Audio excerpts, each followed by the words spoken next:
Well, Australia don't have wrestling. Oh shit. Here we go again. Grab the cash and dash.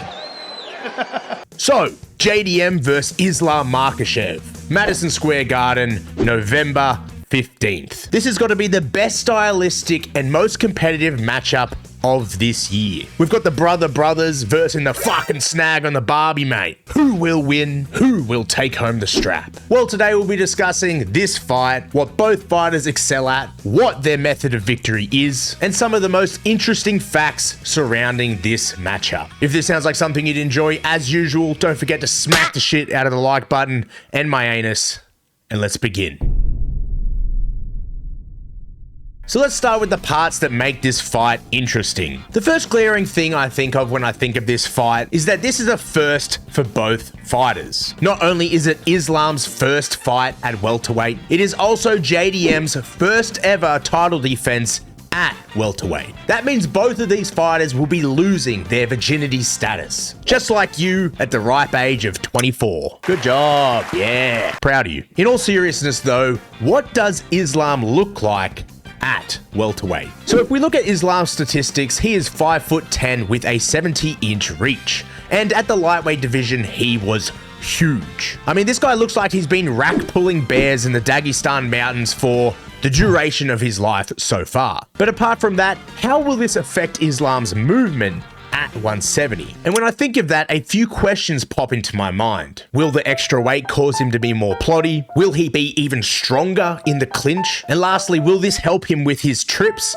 And will it affect his scrambling ability? Now on the other end, we have JDM. This is JDM's natural weight class. He's an inch taller than Islam, and he has an additional 3 inches in reach. And trust me, that might not sound like much, but I've been told time and time again that 3 inches is in fact a lot. A couple more interesting thoughts that come to my mind when I think of this fight is, will Islam have the lighter man's skill when moving up? Or is that mainly just a featherweight to lightweight transitional skill? Also, this is Jack's first ever title fight defense. Not only that, it's at Madison Square Garden. Will this affect his fight, whether that be negatively or positively? So those were the first things that popped into my mind when I thought of this fight. And with all of that out of the way, let's discuss the good stuff. And let's make this fun. What I'm going to do is I'll rapid fire 10 things that each fighter is good at, and then we will discuss how each fighter wins the fight. Ready? Begin. 10 things that JDM does well in fights. Number 1, amazing cardio. JDM controls the pace of the fight and never, ever gets gassed. Number 2, his composure. From presses to fights, you aren't gonna throw this guy off. He can turn the fight around at any moment and is always composed. Number 3, elite striking. Jack doesn't overthrow, he's measured, technical, accurate, and throws in long combinations.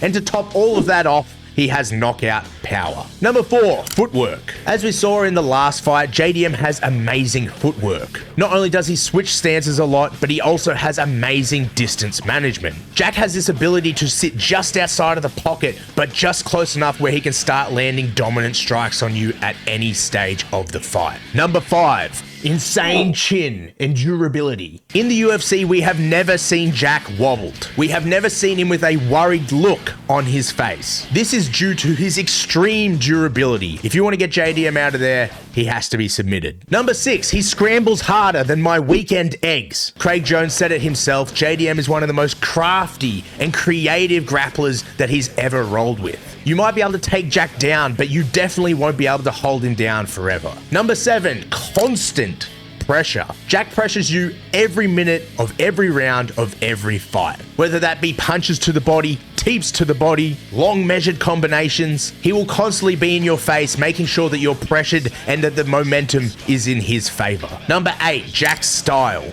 Jack beautifully mixes the martial arts. Yes, he's predominantly a striker, but lately we've seen more kicks, amazing wrestling, scrambling. I mean, he even took a shot in on Bilal's legs in the last fight. He's got it all. Number 9, defense. Jack's high and tight guard and his head movement allows him to deflect most shots. And not only that, this high guard defense also helps him down block incoming shots. Number 10, and finally, he's a ginger.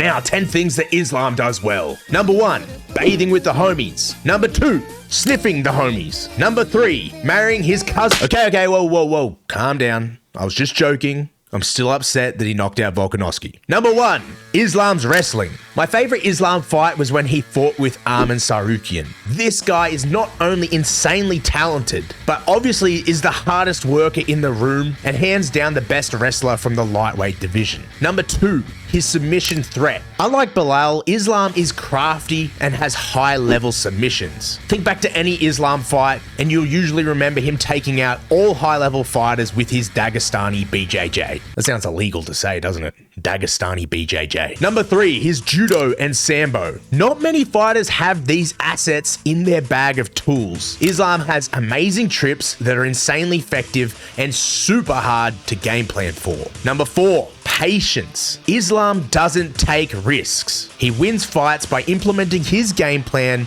and never, ever rushes into range with his hands down. Number 5, his ability to win rounds. We saw it in the first Volk fight. Yes, this was a close fight, but Islam knows how to win rounds, and his fight IQ and scoring awareness is incredible. Number 6, defense. When do you ever see Islam get clipped? There was only one fight early days, and other than that, there's only been a few times where we've had to see him dig deep. This is because Islam's defense and counter offense is incredible. Number 7, counter striking. Whilst Islam doesn't take many risks, he's always looking for the opportunity to catch you while you are frustrated. If you overthrow or you step into range without properly setting it up, he will make sure that you pay. Number 8, striking. Islam's striking is no longer overlooked. Yes, he doesn't throw in these long, beautiful combinations, but his counter striking, kicks, and basic combinations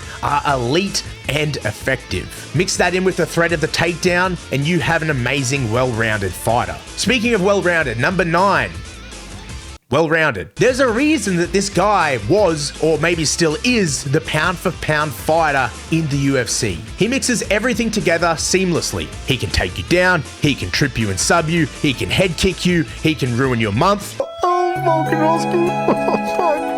Number 10, championship experience and corner. Islam's got the best minds in the sport working with him. These guys not only know how to win, but on top of that, Islam's probably had more championship experience inside of the cage than any other fighter currently fighting. Everyone except for maybe Volk. Oh God, Volkanovski. Okay, lastly, what is each fighter's method for victory, and who do I think wins the fight? For Jack, he needs to implement a similar game plan that he had for Bilal. Stay focused, stay defensively sound, and just keep pinging the cunt. Now, obviously, Bilal is different to Islam. Bilal is a pressure first over defense fighter, where Islam is a pressure but not recklessly type of fighter. The key similarities between Bilal and Islam is their dominant wrestling. JDM needs to be much craftier to keep Islam off him, because Islam won't just shoot on Jack.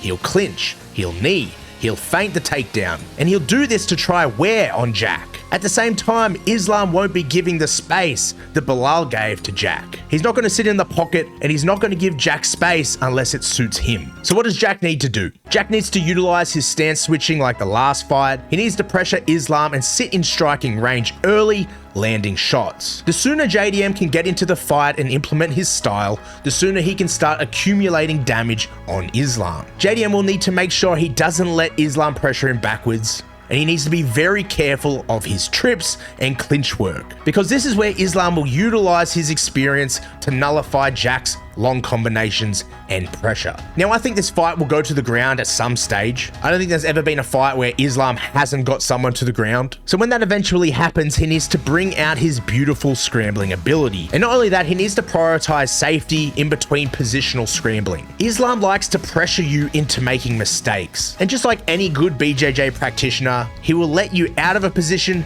only to get you in a deeper, more dangerous position. So I think JDM needs to be careful not to leave his neck out anywhere, but at the same time, he needs to not be scared of Islam's wrestling and submission offense. Because if he gives it too much respect, the rounds are going to disappear. We saw that in the first Volk fight. Other than all that, JDM needs to land early. No, they don't have to be knockout blows. Obviously, it's a plus if they are, but he needs to be landing right away and often. Constant pressure, teeps, jabs to the body, feinting the knee up the middle, anything to get Islam out of his rhythm and put damage on him that will gas him out later on in the fight. Now for Islam. Islam needs to Khamzat Chimaev across the octagon into JDM's crotch and hold him down for the whole fight. No, I'm just joking. For Islam, he needs to pressure Jack early. He needs to make sure that Jack doesn't get into the state of comfort where he can start flowing and progressing through his striking. Islam needs to establish a clinch or a takedown early, but not early enough that it seems panicked, but again, early enough to stop Jack getting into his rhythm. Islam needs to get Jack thinking about those dangers so he doesn't have time to put together combinations and start putting work on Islam.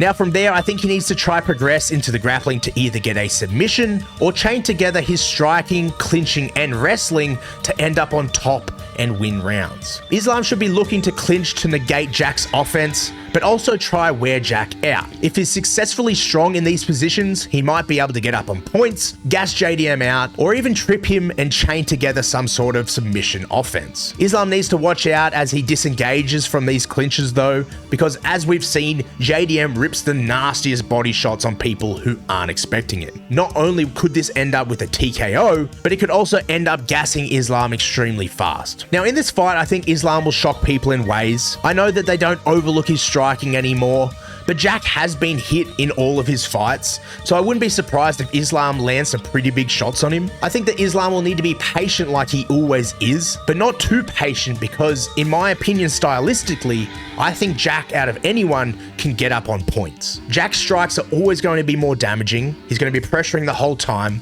and unless Islam implements his offensive grappling and succeeds, Jack will get up on points. Now, if Islam's wrestling is successful, he either needs to go to the backpack, try hold Jack for 5 rounds. I think if he tries to ground and pound Jack, he's going to allow too much space and Jack is going to scramble back to his feet. Other than that, I think maybe in a wrestling exchange, if Jack leaves his neck out there, we might see that modified Dagi choke. Either way, I think those are the methods of victory for each fighter. I honestly don't think Islam can outpoint JDM on the feet, so he either needs to go for control time and get on Jack's back or hold him down, or he needs to sink in a submission. For Jack, he needs to keep it on the feet as long as possible, implement his beautiful scrambling, land as much damage as he can and try to wear out Islam early, and from there he can either win by points on the feet or land a knockout in any single round. Now who do I think wins this fight? Obviously it's JDM. Wow, shocker! Now, trying not to be too biased, as JDM's my fave, I do think this fight will be insanely close. I'd be lying if I didn't say that I have this sleep paralysis demon thought of Islam catching him in that modified DAS. But for me, I see Jack out scrambling him, I see him landing good shots on the feet, and I see Islam wincing in pain. I just think that Jack always progresses the further along a fight goes. And if Islam doesn't get him down, and if Islam doesn't get him in a submission, it's only going to make him more tired and Jack more strong and more confident. This is Jack's first title defense. He always rises to the occasion. He mixes martial arts so well, and he's gonna have Craig fucking Jones, mate, in his corner for 2 months. 2 months with Craig Jones. I think all of that put together, as I said, will lead to an extremely competitive fight. But in the end, I see Jack winning by TKO in the later rounds. Again, I think this will be an amazing fight. Let me know down below, who do you think will win? How will they win? Dagestani Glazers, eat your heart out in the comments down below like usual. And while you're there, don't forget to smack the shit out of the like and subscribe button and my anus. JDM's gonna win, and I'll see you next week for a new upload. Peace.